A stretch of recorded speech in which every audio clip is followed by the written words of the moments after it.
Damos as boas-vindas hoje à Inês Sousa, que nasceu em Coimbra e desde cedo dividiu o seu mundo entre o conhecimento, o desporto e a música. Começou no canto em grupo, passou pela viola de arco, mas foi no canto lírico que encontrou a sua verdadeira identidade artística.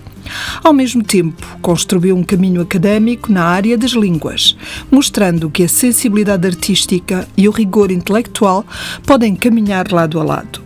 Tem levado a sua voz a diferentes palcos, com bandas filarmónicas e, recentemente, abriu um novo capítulo ao subir ao palco do Teatro Politeama na peça Fátima Ópera Rock de Philippe Laféria. Hoje, entre a criação e a interpretação, continua a construir o seu caminho, com voz, presença e identidade. Inês Sousa, boa noite.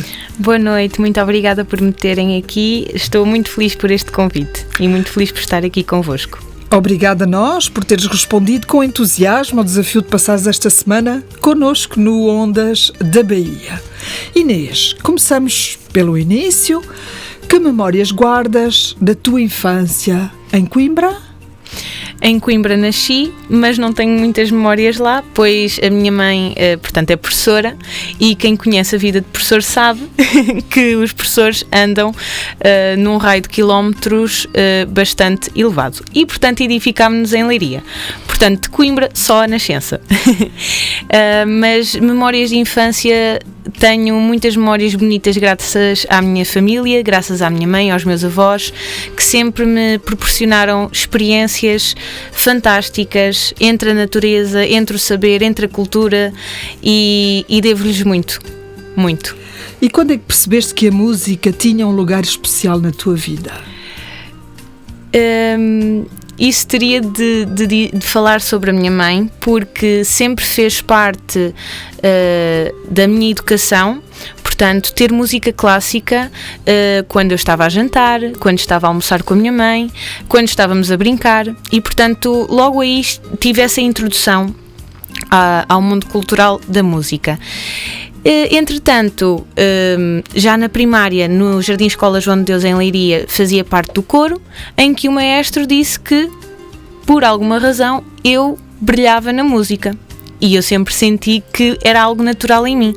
Então, ingressei no Orfeão de Leiria, onde fiz a música para bebés, estudei viola de arco com a professora Odete Neiva e mais tarde, estando no coro de Ninfas do Lis, o maestro Mário Nascimento reparou efetivamente que eu gostava de cantar e viu algo em mim e sugestionou-me ir para canto lírico. E eu, por que não? Porque eu adoro desafios. Então fui experimentar e desde então que não consigo largar o canto. Maravilhoso. O desporto também fez parte do teu percurso, pelo que percebi na tua nota biográfica. E de que forma é que influenciou a tua disciplina artística? O desporto, eu sempre pratiquei vários desportos, desde equitação, atletismo, mas o último e aquele que me marcou imenso foi o basquetebol. E digo isto porque é um desporto coletivo, portanto, e nós temos que ter a disciplina individual e, portanto, eu ia para os treinos com a mentalidade de quanto melhor eu for individualmente, melhor será o resultado coletivo. E praticar um desporto exige várias coisas, exige perceber que temos que cumprir horários, perceber que os egos não podem existir dentro e fora do campo, porque há um bem maior para lutar, neste caso pela equipa. E isso transportou um pouco também para a música, no sentido em que eu gosto muito de rigor, eu sinto-me mesmo bem, não me sinto sufocada, sinto-me feliz porque eu acho que o ser humano é capaz de tantas coisas bonitas, então por que não darmos o melhor de nós, termos brilho naquilo que nós fazemos para conseguirmos alcançar metas que nunca de outra forma teríamos imaginado. Percebo que a aprendizagem sempre foi uma constante na tua vida. Enquanto estudante, o que é que te motivava mais? Porque tu sentias prazer em aprender? Sentias isso? Sim, a minha mãe sempre me incutiu uma coisa, que era com um canudo eu consigo-me, passo a expressão, virar em qualquer sítio do mundo. Portanto, eu posso ter uma aprendizagem do dia-a-dia, é certo, mas uma aprendizagem académica eu poderia fazer muitas outras coisas. E realmente eu senti e sinto isso na minha vida. Por exemplo, eu posso desempenhar, que é a função que eu estou neste momento a ter, o meu emprego de professora de inglês, mas eu fui para o Teatro Politeama, apesar de ter o conservatório, não é um curso superior em artes, e consegui fazê-lo na mesma, por causa da minha pessoa, mas também por esse percurso académico. E eu sempre gostei muito de aprender, porque acho mesmo que nos desenvolve capacidades diferentes e torna-nos pessoas mais capazes para qualquer tipo de situação. Conseguimos ter uma capacidade de resolução de problemas imediatos completamente diferente se não tivéssemos seguido esse caminho académico. E eu dou muito valor, porque acho realmente que é necessário nós ganharmos tempo e investirmos esse tempo em aprender com os outros, em aprender dos outros, para nos tornarmos pessoas ainda mais únicas. E com estas palavras maravilhosas, vamos já de seguida continuar a conversa com a Inês, mas para já fazemos uma pausa e a seguir vamos perceber como é que tudo começou no mundo da música da Inês Sousa. Até já.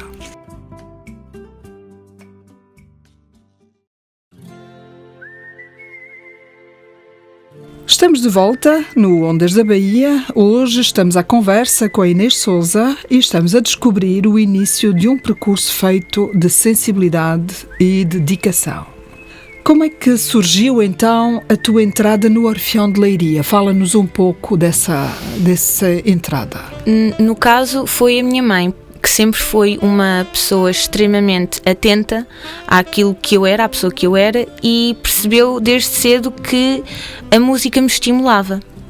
E, portanto, inscreveu-me no Orfeão para músicas para bebés. E então, desde aí que eu sou muito feliz. E desde aí que a música, para mim, é indispensável na minha vida. Então, tu aprendeste a tocar música para bebés? No caso, eu deveria ter uns 3 anos. E o que é que se fazia? Tu eras bebé nessa altura? Bebé, sim, okay. Eu era bebé nessa altura. A música para bebés, se eu me recordo, portanto, estávamos num espaço em que ouvíamos músicas, em que ouvíamos sons, silêncios e certos estímulos que nos levavam a movimentar, a sentir, e era muito livre, muito libertador. E depois, então, passado cerca de 2 anos, já com consciência, com alguma consciência que uma criança pode ter, experimentei vários instrumentos até chegar ao instrumento que eu efetivamente gostaria de prosseguir estudos. Mas, antes disso, voltando à questão da música para bebés, tu consideras que essa foi uma fase importante no teu desenvolvimento? Sim. E recomendas? Completamente. Podes explicar mais um pouco? Sim, porque é muito importante nós termos os nossos pais na nossa educação, presentes nessa educação, que era o caso. Portanto, a minha mãe também estava presente nas sessões, e considero que a música me tornava uma pessoa mais calma. Mal eu sabia a rapidez e o stress do dia-a-dia. Portanto, esse momento de paz, de calma e de introdução ao mundo da música foi vital para eu também conseguir encontrar alguma paz dentro de mim mesma e depois para me apresentar ao mundo. E quanto ao canto em grupo? Avançamos um bocadinho no tempo, não é? O que é que representou para ti o primeiro contacto com o canto em grupo? Portanto, o primeiro contacto foi no coro Jardim Escola João de Deus, e eu gostei muito porque descobri que existiam mais vozes do que a minha. E para mim é muito bonito eu aprender com os outros. Eu estou ciente do meu valor, mas eu adoro ver as experiências e a vida dos outros também como uma aprendizagem coletiva e individual. E então, quando surgiu essa oportunidade de fazer parte do coro, eu estava atenta a tudo, estava atenta ao maestro, estava atenta aos meus colegas, estava atenta às diferentes vozes que se faziam, e para mim aquilo eu não consigo descrever noutra palavra a não ser mágico. Para mim aquilo é magia. E depois, com calma, fui fazendo o meu trajeto até no último ano, no 4º ano, o maestro me dar um solo, e eu fiquei muito feliz, porque realmente eu gosto de fazer o meu percurso não dando muito nas vistas, mas também dando, ou seja, fazendo com calma, mas tendo o meu tempo e demonstrando a pessoa e a profissional que sou, e já tinha essa noção na altura. E, portanto, a partir daí, depois fui para o Coro Ninfas do Lis, onde já era muito mais profissional em comparação, não é? E onde também fui muito feliz, e o maestro, sem dúvida, é de uma humildade e de uma capacidade intelectual e musical fantástica. E fui muito feliz, sim. Tu já referiste a ter estudado viola de arco durante alguns anos. Sim, sim. O que é que esse instrumento te trouxe? Postura. Postura, porque realmente é preciso ter, portanto, uma certa postura física para o tocar como ele deve ser tocado. E também me trouxe muitos desafios, porque inicialmente eu não sabia onde colocar os dedos. E então a professora colocou umas fitinhas no instrumento para eu ir começando a decorar o sítio onde eu deveria colocar os dedos para soar um determinado som. E o desafio veio a seguir, que é, eu não poderia ficar com aquelas fitas ad eterno.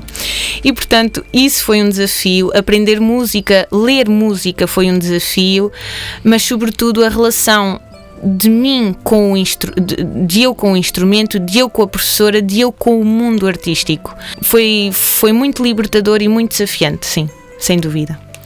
E em que momento sentiste que a música podia ser mais do que apenas um hobby? Para algumas pessoas é apenas um hobby. Para ti, parece não ser, parece fazer parte de ti. Eu devo confessar que foi, portanto, no ano da pandemia.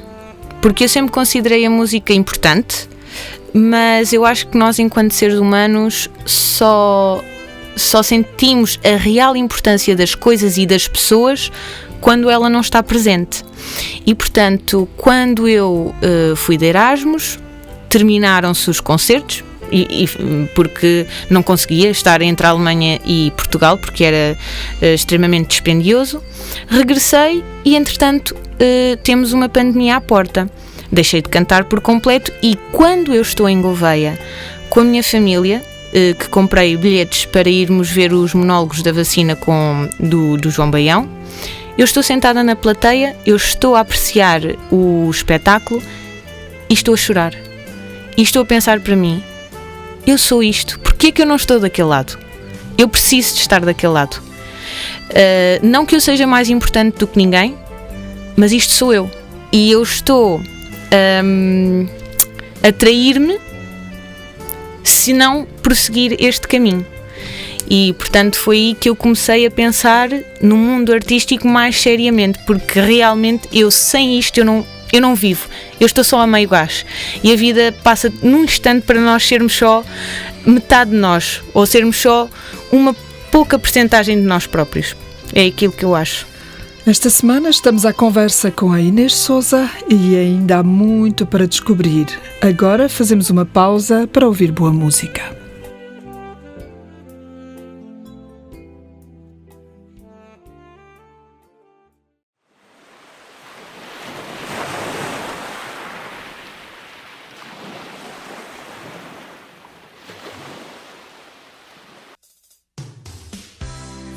Há vozes que se aprendem e há vozes que se descobrem. Hoje vamos conhecer melhor uma dessas histórias. Esta semana recebemos Inês Sousa, jovem cantora lírica, com um percurso que cruza música, línguas e palco. Foi no canto lírico que encontrou a sua principal forma de expressão.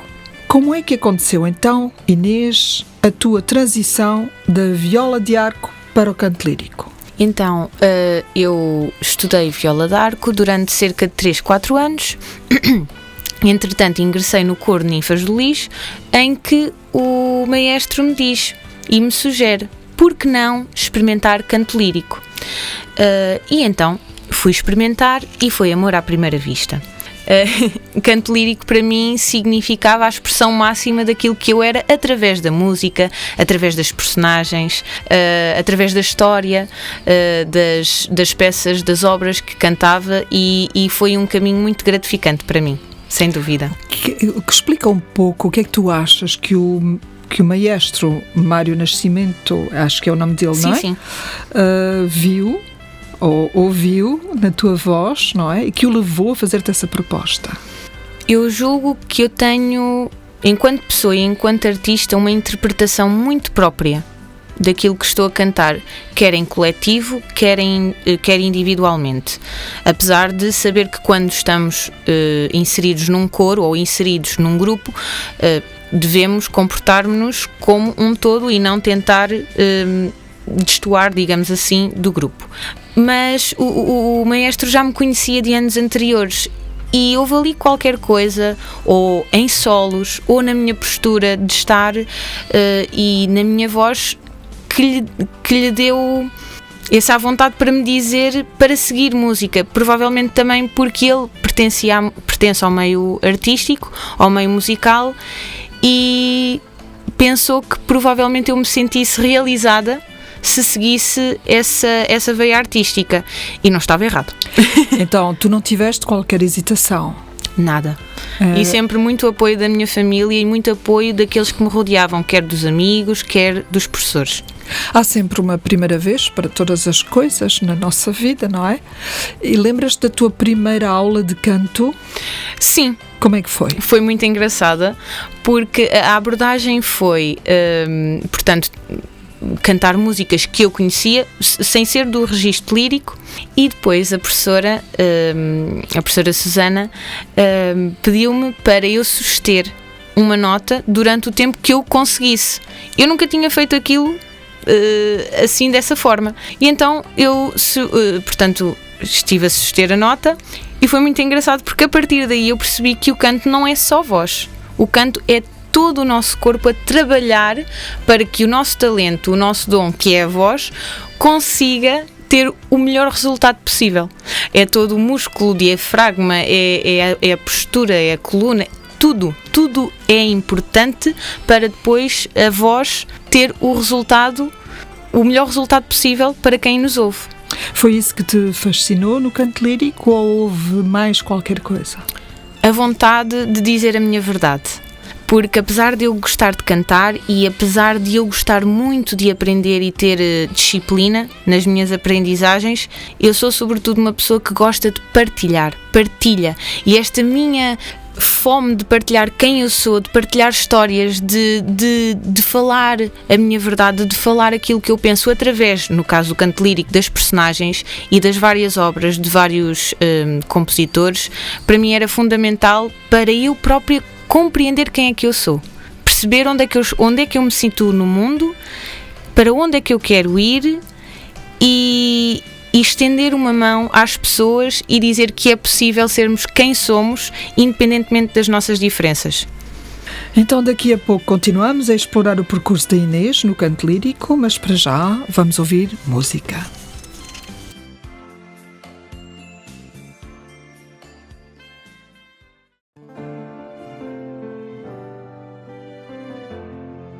Trabalhaste com a professora Susana Teixeira. Inês, que aprendizagens mais valorizas desse período? A professora Susana era uma professora, e é uma professora muito dedicada aos seus alunos e, tal como eu, valoriza a disciplina e valoriza o rigor. E, portanto, é uma pessoa que conhece os seus alunos, valoriza os seus alunos e tenta levar os alunos ao limite daquilo que lhes é possível fazer dentro do instrumento que é a voz. E foi uma figura muito importante para mim, no início e no percurso do canto lírico, que me deu as bases todas para eu poder voar depois, mais tarde, para o Conservatório Nacional e sentir-me capaz desse desafio. E foi sempre uma senhora que em todos os meus concertos e em todos os recitais sempre esteve presente. E isso para mim é que é ser um professor e uma grande pessoa. O canto lírico exige muita técnica. Foi um processo difícil no início? Eu não diria difícil, eu diria que, claro que tudo o que é técnica, tudo o que envolve a técnica eu desconhecia, mas como a minha vontade de ser melhor, de ser boa aluna, de ser o melhor possível para mim e o melhor possível para as pessoas que me estavam a ouvir, nunca foi uma dificuldade. Eu sempre quis perceber o que é que eu estou a fazer de mal, o que é que eu posso melhorar, de que forma é que eu posso ser única. Pronto, e isso facilitou o meu percurso porque nunca me estava a comparar com ninguém a não ser comigo própria e, claro, a ouvir as grandes divas e sonhar em ser uma personalidade no canto lírico. Pronto. Quando pensas no teu início e na tua voz agora, sentes que houve uma evolução notória? Consegues dizer alguma coisa sobre essa evolução? Sim, houve uma evolução notória e uma maturidade completamente diferente que eu tenho neste momento. Mas, claro, contudo, muitas das vezes nós deixamos-nos levar pelas emoções. E o que é que eu quero dizer com isto?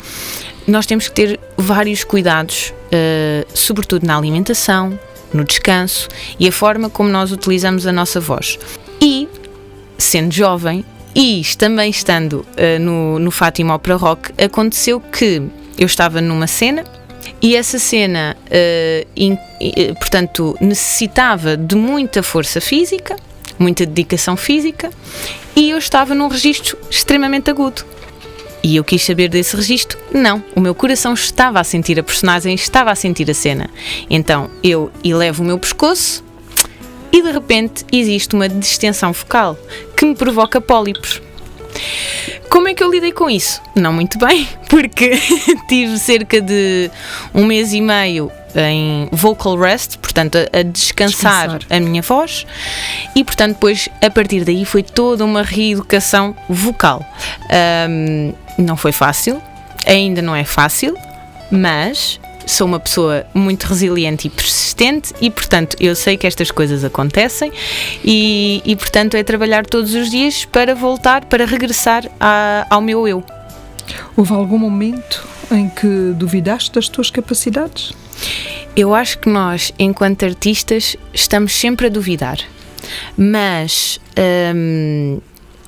o que me apazigua mais é saber que, independentemente do resultado, eu gosto de mim, eu gosto da minha voz, eu não consigo viver sem a minha voz e portanto também haverá pessoas que hão de gostar de apreciar o meu talento, assim como eu gosto de apreciar outros talentos. Portanto, há espaço para todos. Não é necessário ter medo. É simplesmente necessário termos a coragem de sermos quem somos, de irmos atrás dos nossos sonhos, com a convicção de que há efetivamente espaço para todos os géneros de música, para todos os géneros de cantores e intérpretes. Obrigada, Inês. Amanhã regressamos à conversa com a Inês Souza. Fique desse lado, pois o Ondas da Bahia continua. Agora tempo para mais música.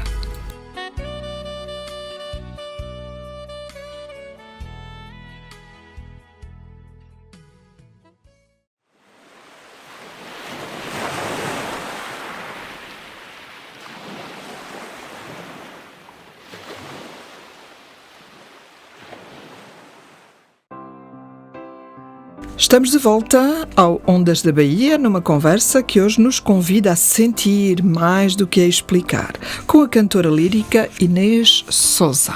Então, Inês, o mestrado em Línguas e Relações Empresariais, certo? Trouxe-te novas perspectivas? Sim, porque, portanto, eu terminei uma licenciatura. O que eu mais queria fazer era um ano de voluntariado e um ano de trabalho, portanto, arranjar um emprego, porque tinha terminado um ano de Erasmus, o meu último ano de licenciatura, e estava um bocadinho sem saber o que é que eu gostava e, sobretudo, o que é que eu não gostava. No entanto, a minha mãe, mais uma vez impulsionadora dos meus sonhos, disse-me para eu ingressar no mestrado e assim fiz. Ora, com este mestrado eu descobri uma realidade diferente que eu nem sequer sabia que existia, mas que adorava, que era a comunicação nas redes sociais. Porquê? Porque o trabalho de fim de mestrado que eu realizei, foi a dissertação de mestrado, foi realizado um estágio na Panidor. E, portanto, enquanto eu estava na Panidor, eu fiz de tudo. E portanto, à exceção da produção. Portanto, estava na parte do marketing e trabalhei nas várias marcas que esta empresa multinacional tinha e adorei a parte da comunicação, comunicar com clientes, comunicar com fornecedores. Foi mesmo uma experiência muito agradável e muito enriquecedora. E portanto, eu acho que este curso, este mestrado, no caso, me germinou algo dentro de mim para eu depois, um dia mais tarde, quiçá agora, quiçá daqui a alguns anos, poder ter o meu próprio projeto e já ter essas ferramentas para depois, quando iniciar, conseguir dar menos erros. Tu também tens a experiência como tradutora. Sim. Essa experiência influenciou a tua sensibilidade artística? Devo dizer que foi uma experiência terrível para mim. Porque, portanto, foi o meu primeiro emprego logo a seguir a línguas e logo a seguir ao mestrado, à conclusão do mestrado, e não gostei muito porque era um trabalho precário e extremamente exigente, em que fui colocada no departamento das línguas germânicas, neste caso do alemão, sozinha. Portanto, não tive um acompanhamento próximo de o que é um tradutor, o que é suposto fazer e da própria língua. Portanto, eu estava sozinha numa língua que, é certo, portanto, tinha acabado de chegar da Alemanha e, portanto, conseguia falar e escrever e interpretar, mas é um mundo novo. A tradução, um tradutor não é o Google Tradutor, não é traduzir palavra por palavra. Temos que compreender aquilo que o autor quer exprimir através de certas expressões. E mesmo que não seja tradução literária, seja tradução de bulas médicas, de instruções mecânicas, etc. É ótimo nós termos um parceiro com quem consigamos falar e ter diferentes perspectivas acerca da língua. Pronto, e nesse sentido eu senti-me muito sozinha e cheguei ao fim completamente em burnout porque estava a trabalhar desde muito cedo, às vezes eram mais de 12 horas por dia e, portanto, muito mais de 12 horas por dia. E, portanto, foi difícil. Sim. E o ensino de inglês? O que é que te ensinou sobre comunicação? Podes falar um pouco sobre isso? Sim, então, o ensino, nunca pensei regressar à escola como professora. Mas o primeiro dia em que eu aceitei esse desafio foi tão bom, porque já não entrava numa escola há muito tempo. Nós estamos a falar de universidades, estamos a falar das escolas antigas e portanto fui dar aulas na Escola da Carreira, Santa Isabel, Rainha Santa Isabel, exatamente, na Carreira, e o cheiro dos móveis, o cheiro a crianças, não consigo descrever porque realmente foi muito bonito, foi muito especial para mim e, portanto, eu tinha ali um desafio que era: eu gosto de trabalhar, portanto, era um trabalho, mas nunca foste professora. E agora?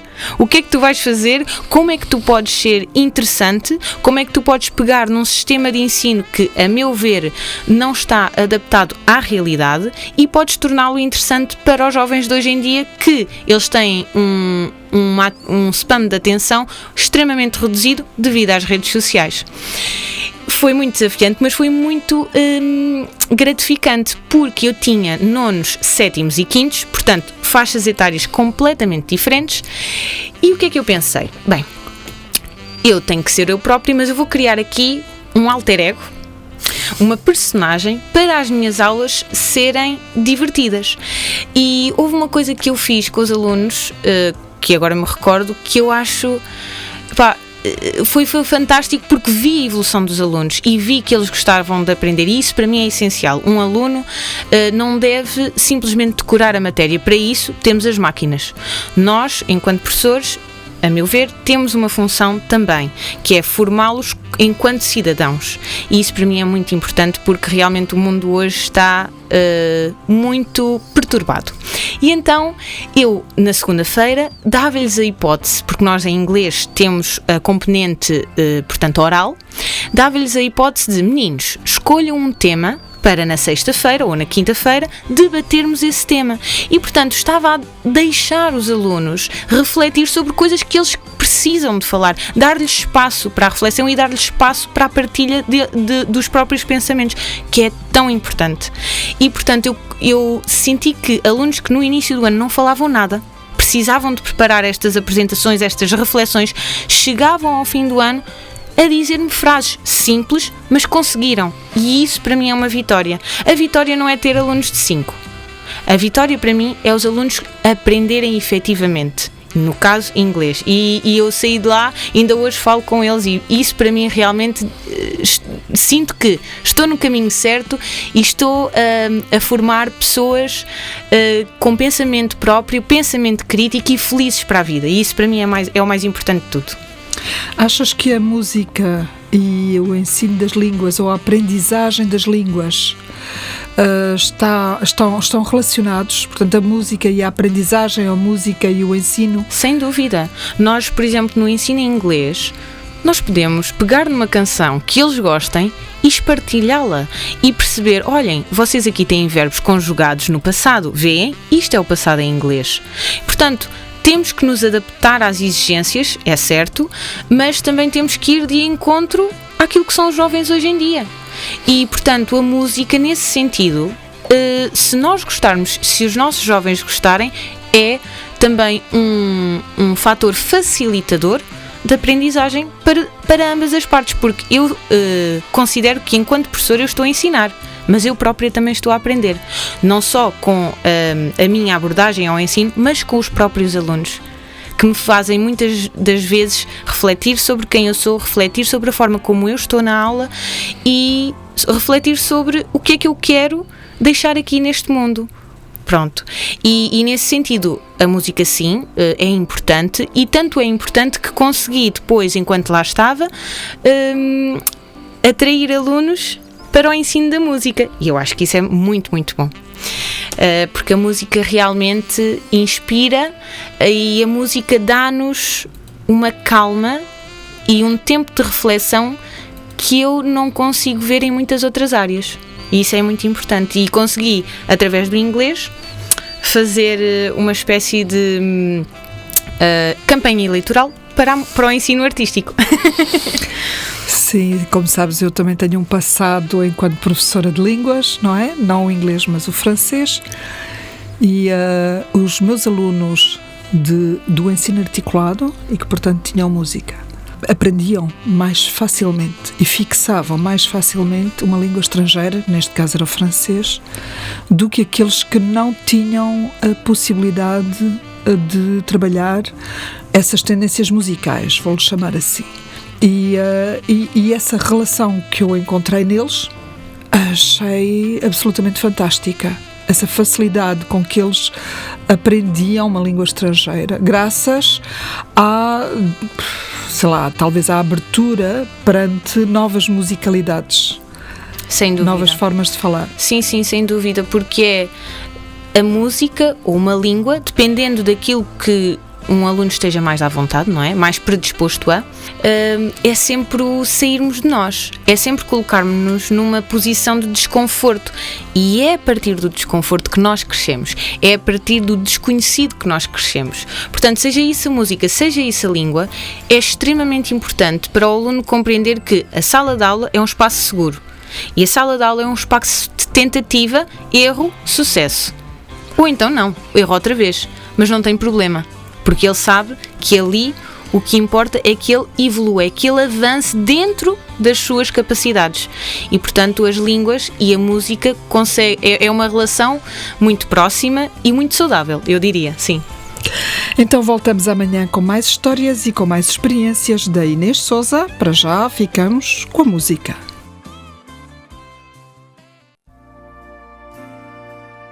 Esta semana recebemos Inês Sousa, jovem cantora lírica, natural de Coimbra, cujo percurso musical teve início no Orfeão de Leiria. A música tem muitas formas de se revelar e hoje damos voz a esta jovem artista que ainda encontrou no canto lírico a sua identidade. Inês, optaste por estudar línguas na universidade. Por que essa escolha? Porque era jovem e não tinha a coragem suficiente de dar um passo para um percurso com uma vida incerta, que é o mundo artístico, que é o percurso musical. E não estava segura de mim, não tinha autoestima suficiente para dar esse passo sozinha. Portanto, fui para o plano B, em que eu também adorava línguas, adoro literatura e, portanto, também fui muito feliz a fazer, portanto, a licenciatura em Línguas, Literaturas e Culturas. Claro, hoje em dia penso de outra forma, com outra maturidade, outro tipo de abordagem, mas realmente foi essa imaturidade da idade, essa falta de autoestima, essa falta de conhecimento das minhas próprias capacidades que não me permitiram escolher o mundo artístico. Enquanto estudante universitária, também estavas a estudar no conservatório? Sim, sim. Como é que fazias para conciliar as duas atividades? Não tinha vida.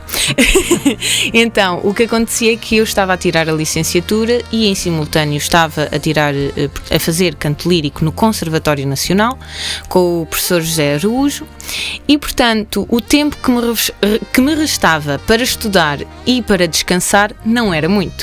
Mas a minha vontade de aprender e de vencer era tanta que eu punha isso de lado. Então o que é que eu fazia? Sempre que eu tinha algum intervalo na universidade ou no conservatório entre aulas, estava eu a estudar.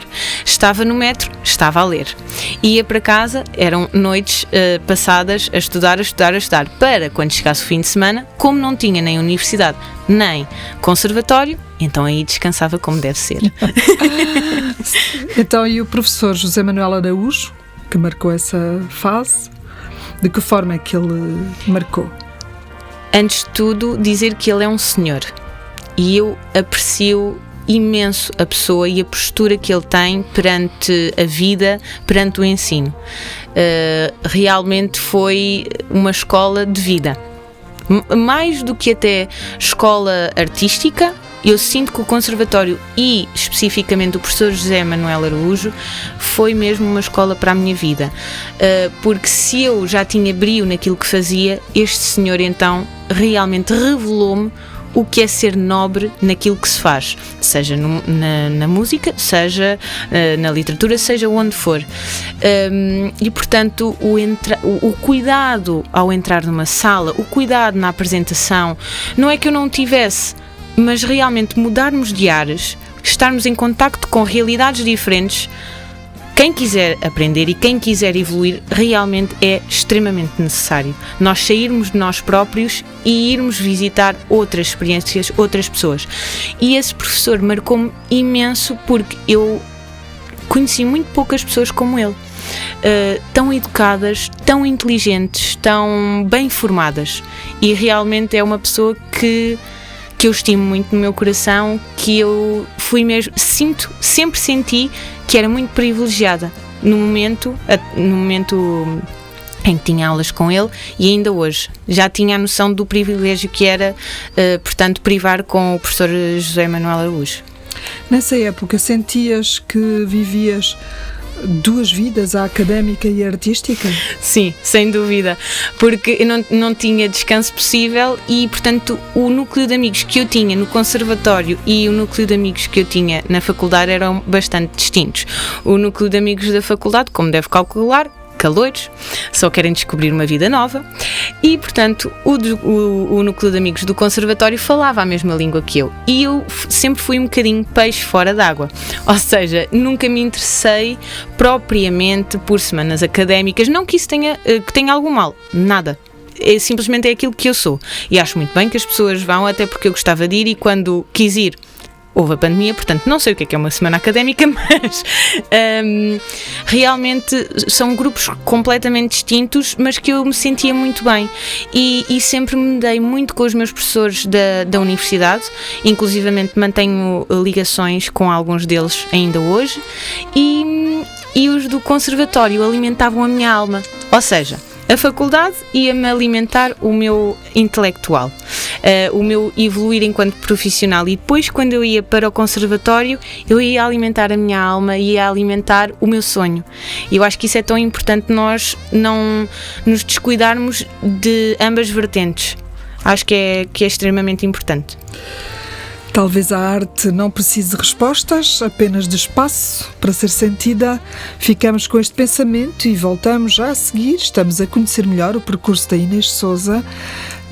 Depois de uma pausa para a música, seguimos com mais conversa.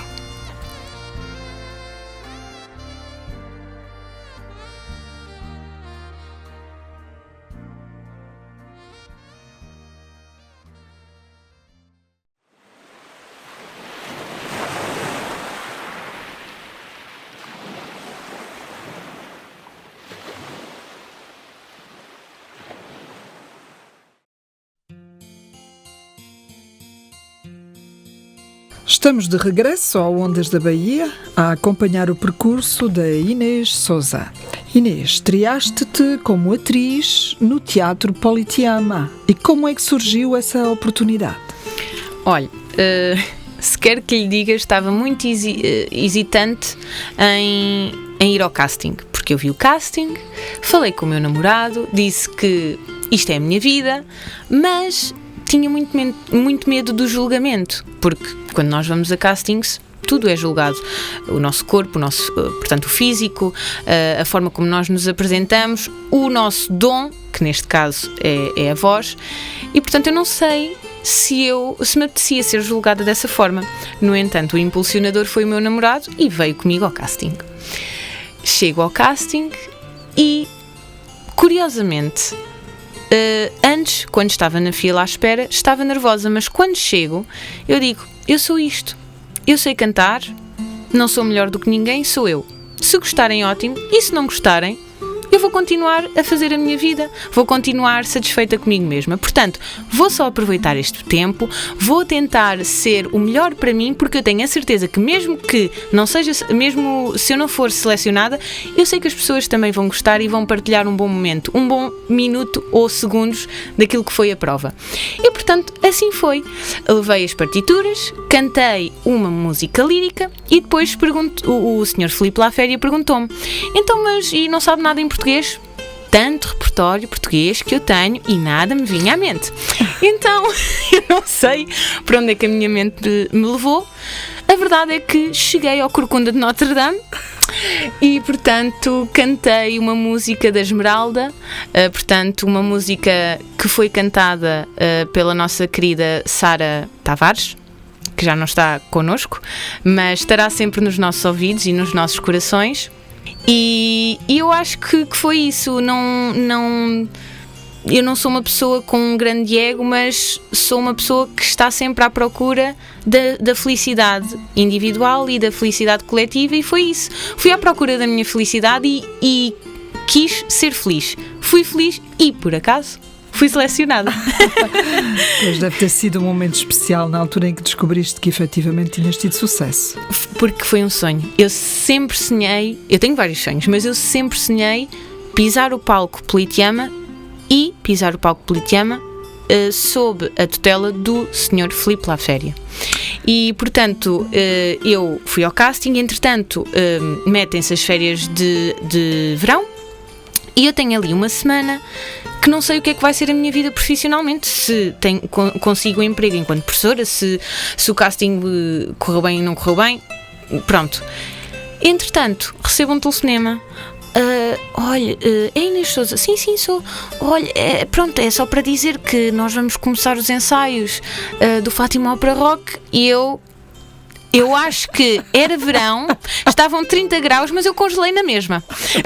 Porque eu não queria acreditar que um sonho se torna realidade. Eu sei que nós ouvimos muitas das vezes que os sonhos são só isso, sonhos. Mas eu acreditei tanto, durante tantos anos, ainda que adormecida nisto, que eu digo, não, isto está a acontecer a mim? Quem sou eu? Este pontinho que existe aqui.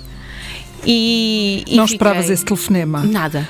E cai numa altura em que tu também já não esperavas ser contactada? Não, porque tinha passado cerca de um mês e alguns dias, e eu, honestamente, no início, passado 2 semanas, fiquei triste, mas depois fiquei conformada. Eu disse para mim mesma, pronto, eu fiquei feliz com aquilo que tinha feito no casting.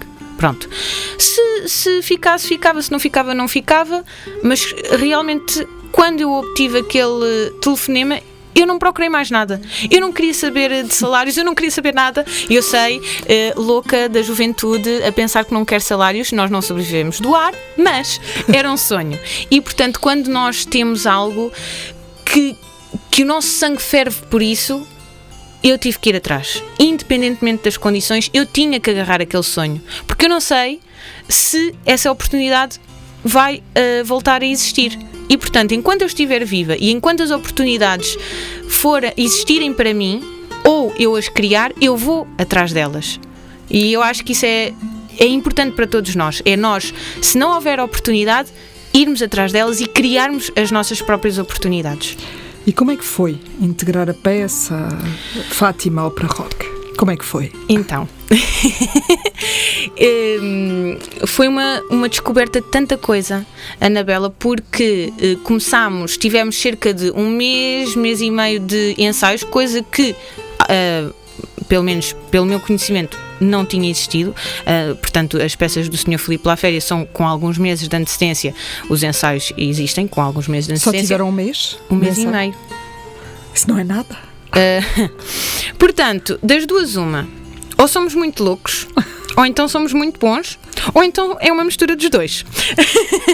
E então foi maravilhoso descobrir o backstage do teatro, o que está por trás do teatro, descobrir diferentes abordagens das personagens dos meus colegas, perceber quem é que eu sou no meio disto tudo, onde é que está o meu valor, e realmente o mês de ensaios foi muito intenso. Nós tivemos ensaios a terminar às 3 e tal da manhã, às vezes, quando é que almoço, será que almoço? Pronto. Mas quando se tem amor a alguma coisa e quando nós sabemos que temos uma data de estreia, nós todos trabalhamos para que isso seja possível, porque efetivamente temos um público à nossa espera. E foi um descobrir de tudo.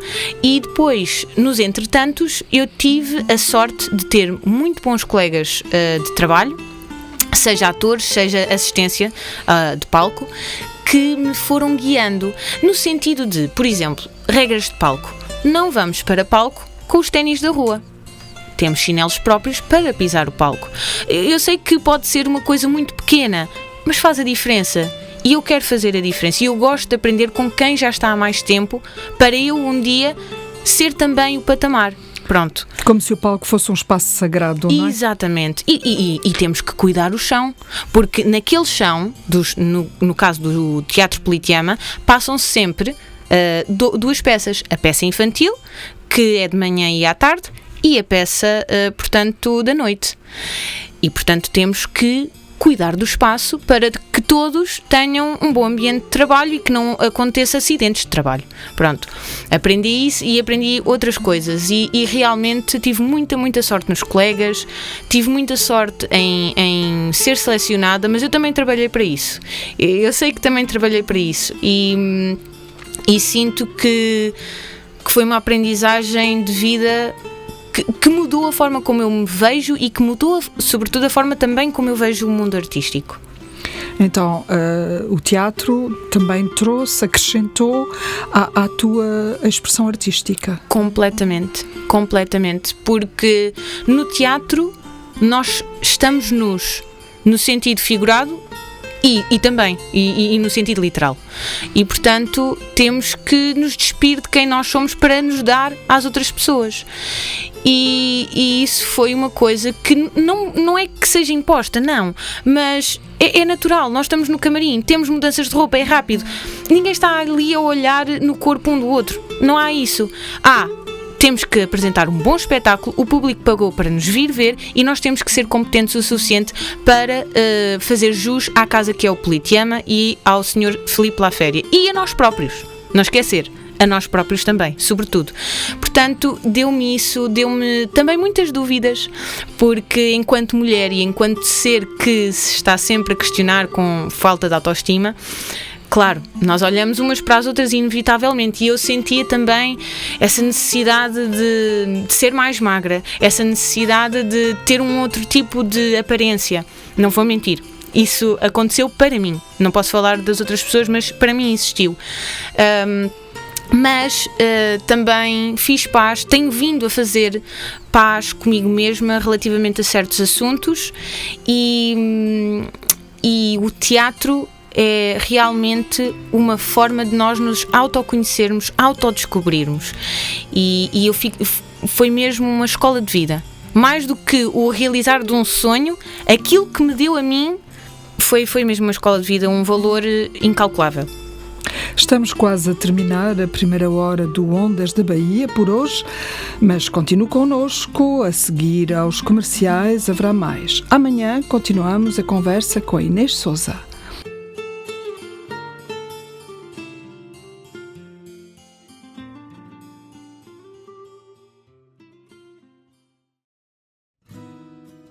Vamos ouvir uma história feita de música, dedicação e descoberta.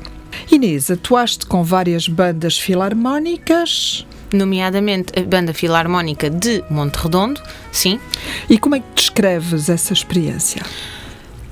Enriquecedora e de união, porque quem anda e quem frequenta, quem integra bandas filarmónicas, consegue compreender aquilo que eu estou a dizer, porque uma banda filarmónica vai para além daquilo que é o ensino da música. É o compromisso de estar todas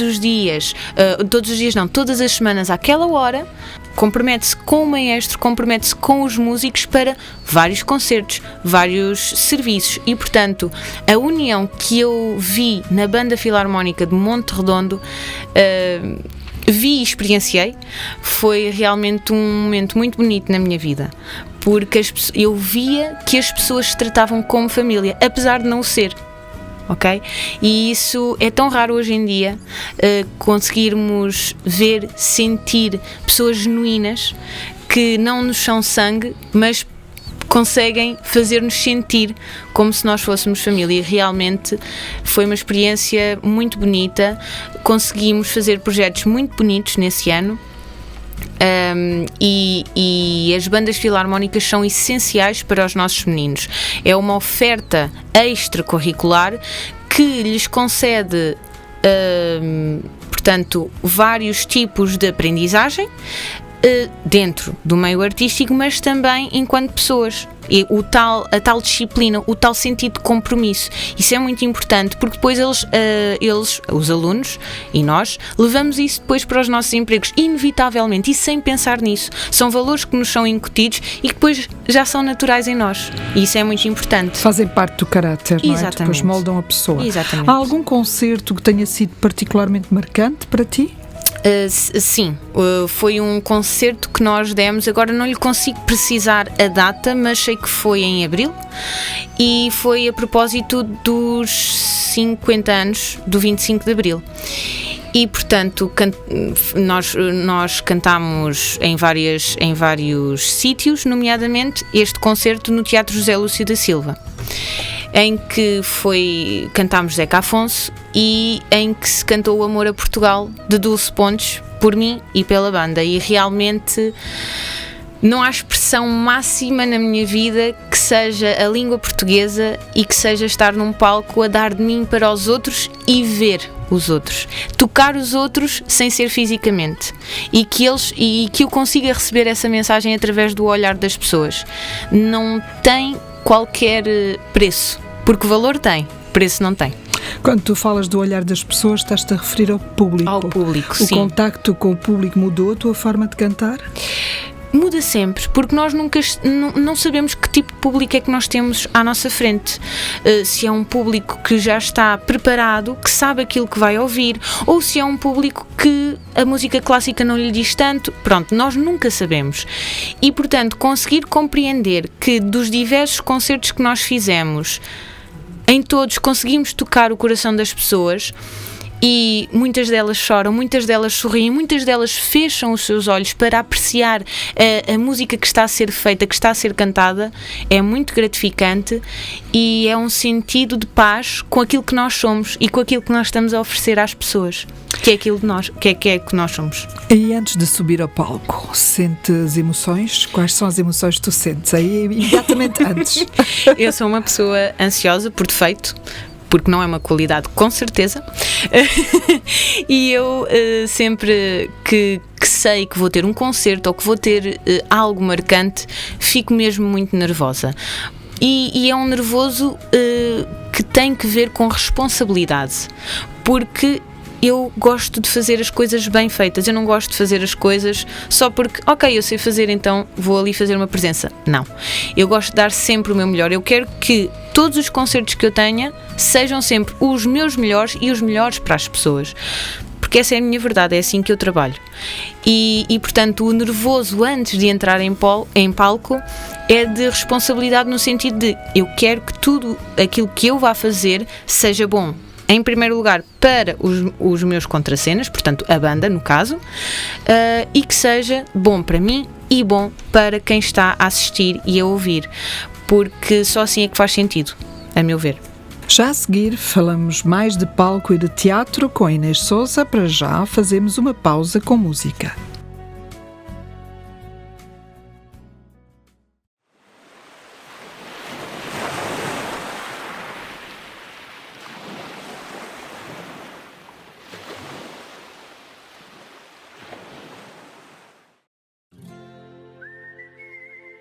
Esta semana recebemos Inês Sousa, jovem cantora lírica, uma linda mulher e uma artista de palco de enorme sensibilidade e intensidade. Na tua nota biográfica, Inês, dizes que regressaste ao ensino. O que te motiva a ensinar? Bem, sendo uma pessoa que adora ler, que adora diferentes culturas e adora sair de si para conseguir agregar valor, para mim ensinar é uma missão de vida. Não sinto que nasci para isto, mas dentro daquilo que foi o meu percurso pessoal e profissional, tornei-me isto. Portanto, a minha mãe é professora, então eu já meio que era estagiária da minha mãe da profissão de professora. E então, portanto, surgiu da necessidade de trabalho, claro, mas como em tudo há, portanto, um dever de nos adaptarmos àquilo que é a nossa condição, neste caso o meu emprego, ser professora. E ensinar, para mim, é vital. É o partilhar conhecimento, é o partilhar evolução humana, intelectual, tudo. Também és responsável pelo Clube de Teatro Escolar. No caso, responsável sim pela parte da criação artística, portanto da encenação e da escrita de peças teatrais. A minha mãe é a coordenadora do Clube de Teatro e que humildemente me deixou também brilhar um pouco nesta área que eu tanto gostava, que era a escrita, e no teatro, e portanto eu só tenho a agradecer também a ela e à escola que me permitiu ingressar nesse clube de teatro, sim. E nesse clube de teatro, o que é que tu procuras desenvolver com os teus alunos? Então, temos sempre a parte técnica, o que é um ator, quais são as posturas de palco, aquecimento da voz, aquecimento corporal, portanto, tudo o que diz respeito à parte técnica. Tanto quanto eu sei, e tudo aquilo que eu não sei, eu vou atrás e vou ler para saber, para transmitir para os meus alunos. E depois é também a parte criativa. Eu tenho muita liberdade de criação E com este teatro eu ganhei a capacidade, eu ganhei a noção de que eu sou capaz. Sou capaz de coisas diferentes, eu sou um ser humano criador, porque é isso que nós somos. Nós criamos, seja isso escrita, seja isso microfones, o que quer que seja. Nós somos um ser criador nato. E este clube de teatro deu-me isso, espaço para criar e espaço também para ver não só a minha obra, portanto, ser realizada, mas ver as crianças felizes a interpretarem personagens que eu pensei, a darem-me o seu cunho pessoal. E é um espaço de partilha, de entreajuda, de vulnerabilidade, que é tão importante que as crianças tenham e sintam umas entre as outras hoje em dia. E quando tu estás a criar, estás do outro lado. Sim. E depois vem a execução, a fase da execução, não é? Porque tu não deixas de executar. Portanto, se és criadora por um lado, quando executas também estás a criar. Influenciam-se mutuamente estas duas vertentes? Não é fácil, porque estamos a falar que o nosso clube de teatro é composto maioritariamente por alunas do 5º ano, algumas de 6º, 7º, mas estamos a falar de crianças, e as crianças não têm muitas regras, estão a aprender o que é ser, o que é estar em sociedade, e portanto o teatro para mim é um espaço com muito respeito. Portanto, eu tento-lhes incutir essa calma e essa forma de estar, porque não só no teatro, mas para depois levarem para a vida, mas é desafiante no sentido em que estou a lidar com crianças sem regras. E, portanto, como é que eu posso chegar até elas de uma forma calma, de uma forma humilde, e fazê-las compreender as regras e fazer compreender aquilo que eu quero para a peça. Não é fácil, mas também tenho a ajuda dos meus colegas e a ajuda das próprias alunas, porque neste momento elas já têm a maturidade de dizer: olha, a professora pediu silêncio, olha, as colegas estão neste momento a fazer uma cena. E isso é muito importante. Claro, não vou mentir, há dias em que tenho que contar até 3, porque não consigo dissociar o meu perfeccionismo enquanto pessoa e depois a parte da educação. É complexo, mas tento o fazer no sentido de: vou pensar, eu era uma criança e eu estava neste ambiente de teatro, que ambiente é que eu quero criar, como é que eu posso chegar até elas e como é que eu posso chegar até elas de forma a motivar as crianças e ter na mesma um bom e excelente resultado. E isso eu tenho vindo a fazer com elas, com os meus colegas, e notou-se na nossa peça de Natal. Nós estreámos a nossa peça de Natal também original na escola. Tivemos 3 sessões em que estiveram colegas da escola, professores da escola e encarregados de educação. E ver o orgulho dos encarregados de educação, ver as filhas brilharem, a fazerem uma coisa que desconheciam, isso para mim, e ver as próprias crianças felizes no palco, a interagir entre si, isto é riqueza. Estamos na reta final desta conversa com Inês Sousa. Ainda vamos falar de sonhos e de futuro. E quando falamos de futuro, falamos sempre de possibilidades. Ficamos por aqui por um momento e regressamos já.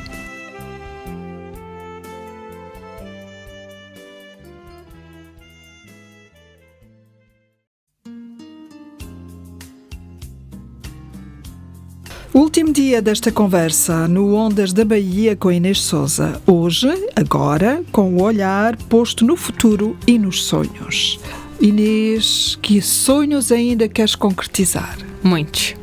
Mas, sendo uma pessoa supersticiosa, não posso revelar tudo aquilo que me vai na mente.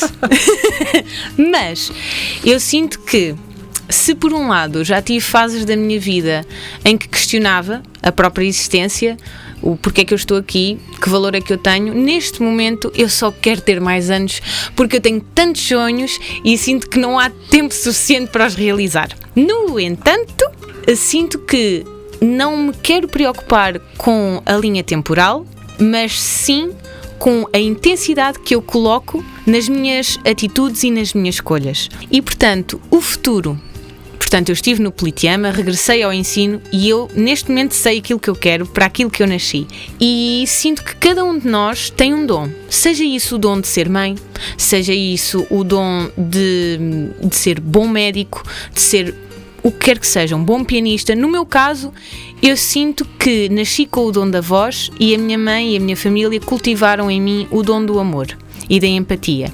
E, portanto, eu quero sempre andar com estes dois talentos, estas duas dádivas de mãos dadas.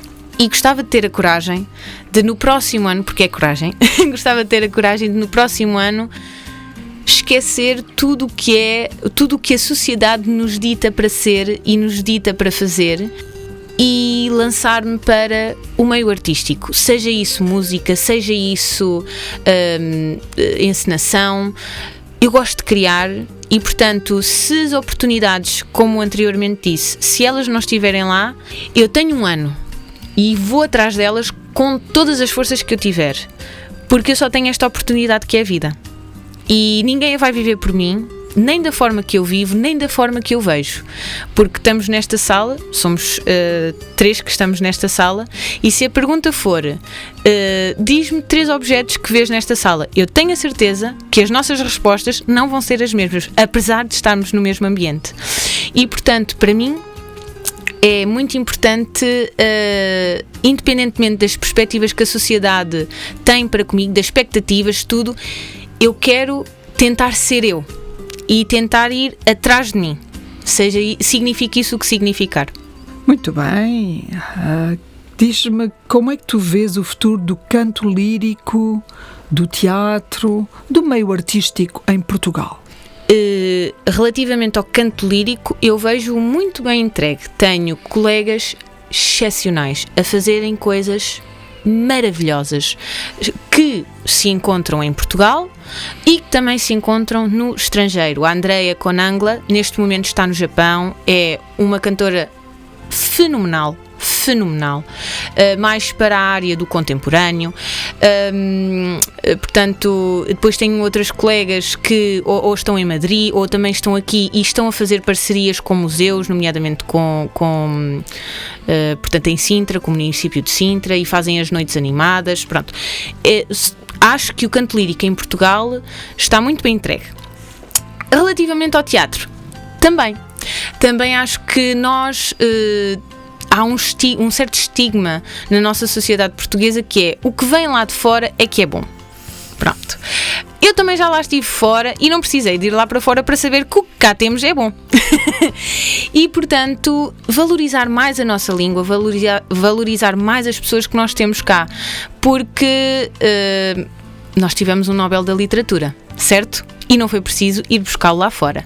Isso significa que nós temos muitos talentos escondidos, temos que lhes dar oportunidade e espaço para serem. E, claro, não querendo ser, portanto, sonhadora a mais, obviamente que é um mundo muito difícil, em que é um mundo que, quantos mais contactos tu tiveres e quanto melhor fores aceite no mundo artístico, obviamente que as portas se abrem mais facilmente.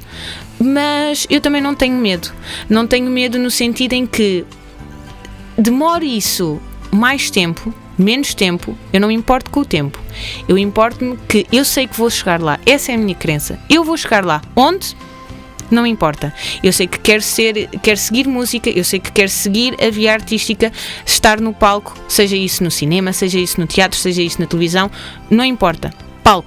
Palco para eu transmitir histórias, palco para eu partilhar histórias, sentir as pessoas. E eu acho que faz falta às pessoas sentirem. As pessoas hoje em dia andam muito apáticas.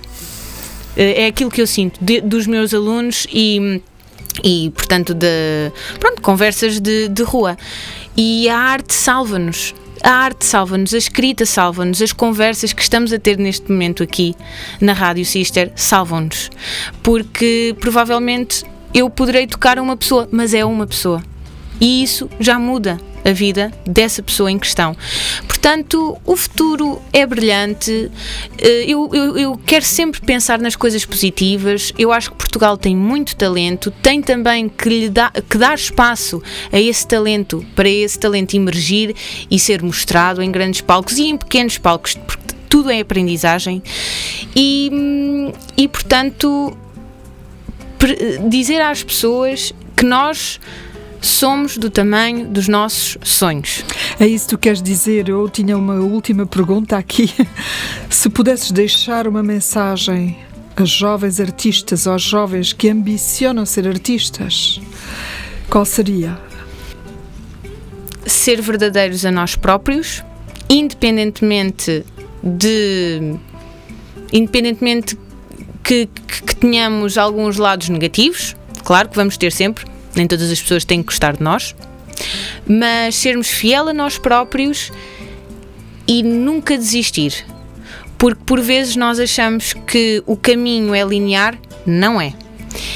E não importa o caminho, não importa a meta, importa é o caminho, ou seja, o que fazemos até lá, o que construímos até lá, desfrutar do caminho até lá, porque a vida é isso. Nós sabemos que ela vai terminar, tem uma meta, mas se não aproveitarmos este entretanto que aqui estamos, porque a coincidência de eu estar viva ao mesmo tempo que a Anabela estar viva é em milhões, e tenho que estar grata por isso. E portanto eu acho que é desfrutar o caminho, estarmos cientes de nós próprios, independentemente se as pessoas acreditarem ou não, não é da nossa conta. Portanto nós temos que acreditar em nós e nós temos que acreditar no nosso caminho. Portanto, vamos aproveitando esta vida.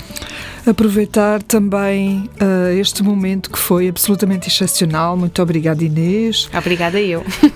Chegamos ao fim desta semana e de certa forma também ao fim de uma viagem feita de voz, de descoberta e de silêncio para além da música. A Inês Sousa passou por aqui como passam as histórias que ficam, com leveza, mas também com profundidade.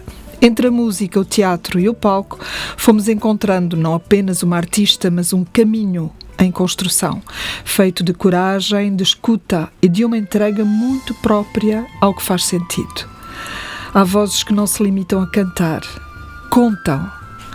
E a Inês conta-se assim, entre notas, palavras e mundos que se cruzam. Muito obrigada, Inês. Obrigada eu por esta oportunidade maravilhosa de estar com vocês e também aprender através das suas perguntas e evoluir.